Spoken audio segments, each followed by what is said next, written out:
Hello, dear student. Today we are discuss about second concept of acid and base, that is the Bronsted-Lowry concept or Protonic concept. This is the main topic of acid, base and salt.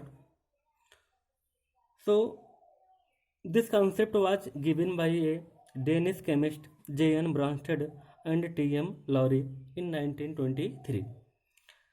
Previous class में हमने कल पढ़ा था कि जो हमारे acid होते हैं, जो हमारे बेस होते हैं, उनका जो पहला प्रिंसिपल था, पहला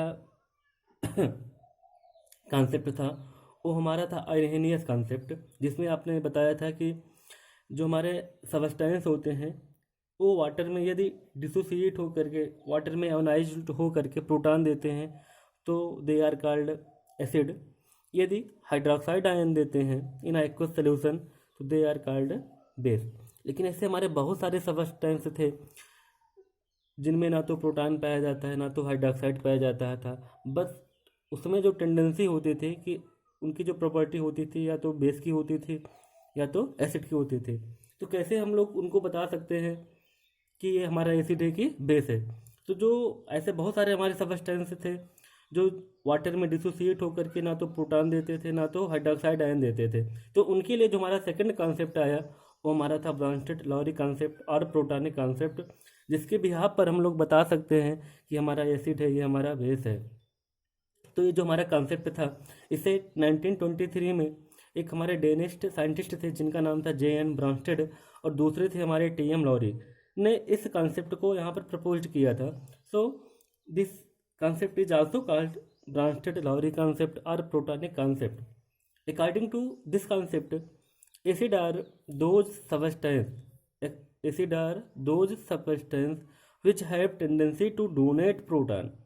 एसिड वे सबस्टेंस होते हैं जिनमें जो टेंडेंसी होती है प्रोटॉन को डोनेट करने की, whereas base are those substance which have tendency to accept proton.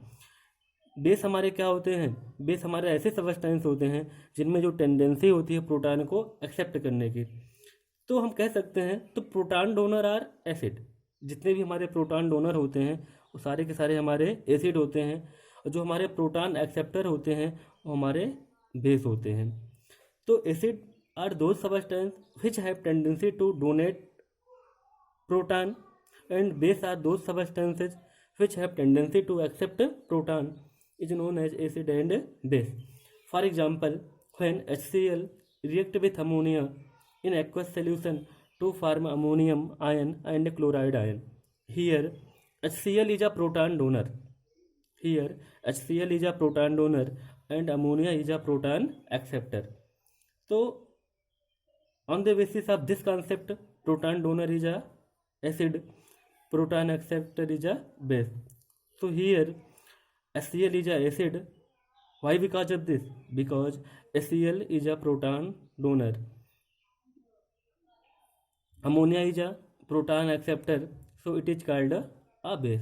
तो यहाँ पर HCl और अमोनिया के बीच में जब हम रिएक्शन कराते हैं तो अमोनियम आयन का और क्लोराइड आयन का फॉर्मेशन होता है। तो जो यहाँ पर हमारा HCl है ये प्रोटॉन को डोनेट कर रहा है अमोनिया को, और अमोनिया प्रोटॉन को एक्सेप्ट कर रहा है किसके द्वारा? HCl के द्वारा। तो यहाँ पर HCl एसिड हो गया और अमोनिया यहाँ पर हमारा बेस हो गया।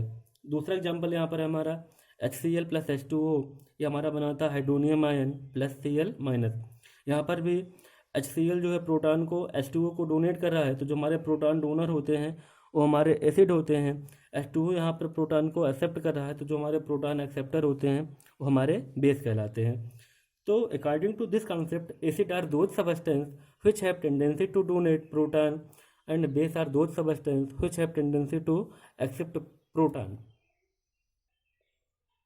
Next example हमारा है when carbonate ion react with water molecule they form hydrogen carbonate ion plus hydroxide ion. Water यहाँ पर देखिएगा, वाटर एक प्रोटॉन को किसको दे रहा है? कार्बोनेट को दे रहा है।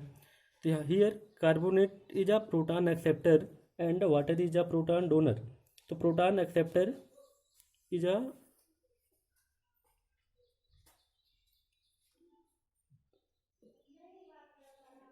proton acceptor is a base and proton donor is a acid. So here carbonate ion is a base and water is a acid. इन सब के अलावा ये देखा गया कि ऐसे बहुत सारे सबस्टेंस हैं जिनकी जो टेंडेंसी होती है वो प्रोटॉन को एक्सेप्ट करने की और प्रोटॉन को डोनेट करने की दोनों की होती है, बोथ प्रॉपर्टी। तो ऐसे जो हमारे सबस्टेंस थे उनको हम लोग बोलते थे एम्फोटेरिक सबस्टेंस। एम्फोटेरिक सबस्टेंस में वही सबस्टेंस आते हैं जिनकी जो प्रॉपर्टी होती है दोनों की होती है, या तो इलेक्ट्रॉन को प्रोटॉन को गेन कर सकते हैं और प्रोटॉन को गेन करने के साथ साथ प्रोटॉन को डोनेट भी कर सकते हैं, तो उन्हें हम लोग बोलते हैं एम्फोटेरिक सबस्टेंस। तो those substance which have tendency to accept a proton and also have tendency to donate proton is known as amphoteric substance. ऐसे सबस्टेंस जिनकी जो टेंडेंसी होती है प्रोटॉन को एक्सेप्ट करने की, साथ ही साथ उनकी जो टेंडेंसी होती है प्रोटॉन को डोनेट करने की, तो हमारे कहलाते हैं amphoteric substance. For example ammonium ion react with water to form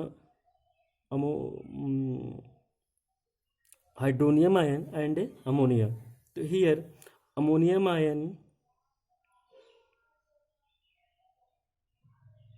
is a proton donor and water molecule is a proton acceptor। जब अमोनिया एक प्रोटॉन को वाटर को देगा तो ये हमारा हाइड्रोनियम आयन का फॉर्मेशन करेगा, और यहाँ पर जो एक प्रोटॉन की एक्सेस थी वो एक्सेस ख़त्म हो जाएगी और ये अमोनियम आयन अमोनिया में कन्वर्ट हो जाएगा। तो here water is a proton acceptor, so it is a base. In this second reaction ammonia and water molecule react with each other, they form hydroxide ion and ammonium ion।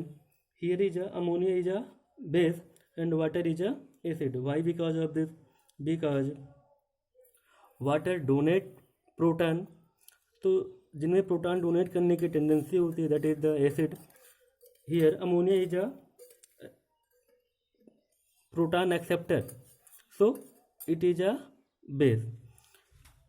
They react with each other, they form hydroxide ion and ammonium ion। So here ammonia is a base and water is a acid। तो water in this case water is a base, in this case water is a acid। तो water यहाँ पर दोनों tendency रख रहा है, electron को donate करने की और इलेक्ट्रॉन को एक्सेप्ट करने की, so it is a amphoteric substance. Other example like as hydrogen sulfate ion, hydrogen carbonate ion and ammonium is also amphoteric substance which have tendency to donate proton and accept proton also।